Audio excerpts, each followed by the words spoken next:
کہ جو کچھ آپ نے کرنا تھا وہ کر دیا. اس کے بعد ڈیمیج کنٹرول کے لیے کیونکہ اپنی ذات پہ بات آ گئی ہے تو ڈسکوالیفیکیشن سے بچنے کے لیے آپ یہ کر دیں, یہ ایسا نہیں ہوگا. حکومت میں ہو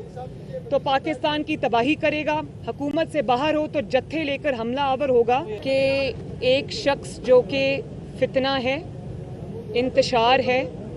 تباہی ہے پاکستان کی, اور پاکستان کی دشمن طاقتیں انہوں نے اس کو فنڈ کیا ہے. کہ ایک شخص جو کہ فتنہ ہے, انتشار ہے, تباہی ہے پاکستان کی, اور پھر اوپر سے فورن فنڈڈ ہے. ان طاقتوں نے جو پاکستان کو آگے چلتا ہوا نہیں دیکھنا چاہتی, اور پاکستان کی دشمن طاقتیں انہوں نے اس کو فنڈ کیا ہے. اور یہ کوئی تخیلاتی بات نہیں ہے, اس کا ایویڈنس ایک ایک صفحے پر ای سی پی کے ڈیسیجن میں ہے کہ اس کو کن کن لوگوں نے فنڈ کیا ہے. تو میں یہ سمجھتی ہوں کہ جس شخص کو پاکستان کو تباہ کرنے کے لیے, پاکستان کی سیاست کو تباہ کرنے کے لیے, پاکستان کے انسٹیٹیوشنز کو تباہ کرنے کے لیے, پاکستان کی جو مورل فیبرک ہے, جو پاکستان کی سوسائٹی ہے, اس کو تباہ کرنے کے لیے, پاکستان کی نئی نسل کو تباہ کرنے کے لیے پیسے دے کر, ڈالرز دے کر لانچ کیا گیا ہے, تو وہ شخص تو یہی کرے گا. چاہے وہ حکومت میں ہو,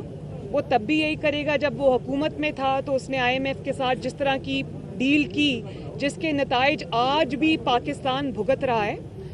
اور پاکستان کی معیشت کو اس نے تباہی کے دھانے پر پہنچا دیا, لینڈ مائنز بچھا کے چلا گیا, جس کو آج نہ حکومت اپنا سر توڑ کوشش کے باوجود ایک ایک کر کے چن رہی ہے, بہتری کے راستے پہ لانے کی کوشش کر رہی ہے. لیکن آپ یہ دیکھیں کہ جو کچھ وہ کر کے چلا گیا اس ملک کے ساتھ, لانگ ٹرم اس کے بہت امپلیکیشنز ہیں. اور آپ یہ بھی ایک دیکھیں کہ جاتے جاتے پھر وہ آئی ایم ایف کے معاہدے کی خلاف ورزی کر کے خود ہی جو معاہدہ کیا تھا,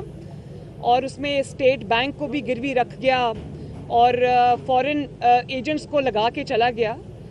پھر وہ جاتے جاتے وہ معاہدہ بھی پھاڑ کے چلا گیا, پرائسز ڈراپ کر کے چلا گیا. اور آپ یہ دیکھیں آج تک پاکستان کی معیشت اس اٹیک سے سنبھل نہیں پائی. تو اگر حکومت میں ہو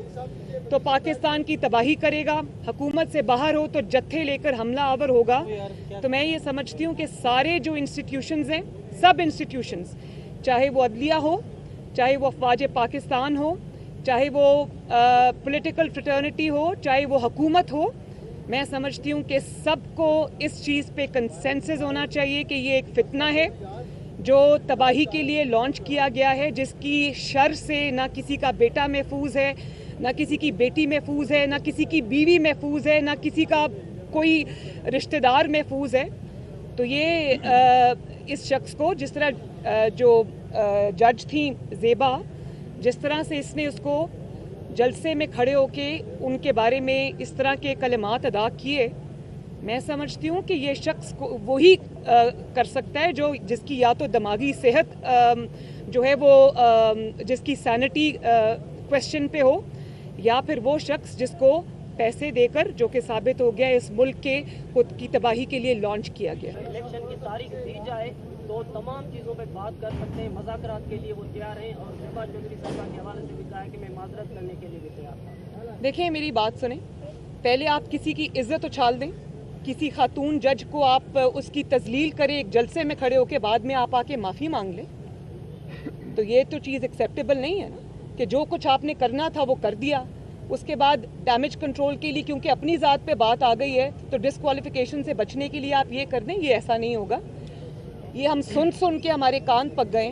کہ لاء کی نظر میں سب برابر ہیں, اور یہی کام اگر کسی ایسے انسان نے کیا ہوتا جو سیاسی نہ ہوتا یا سیاسی لیڈر نہ ہوتا, تو وہ بیچارہ تو ابھی نہال ہاشمی کی طرح, طلال چودھری کی طرح, دانیال عزیز صاحب کی طرح کوئی بیچارہ اگلے 5-10 سال کے لیے ڈسکوالیفائی. انہوں نے تو کیا ہی کچھ نہیں تھا, معافی مانگنے کے باوجود نہال ہاشمی صاحب کے ساتھ یہ ہوا.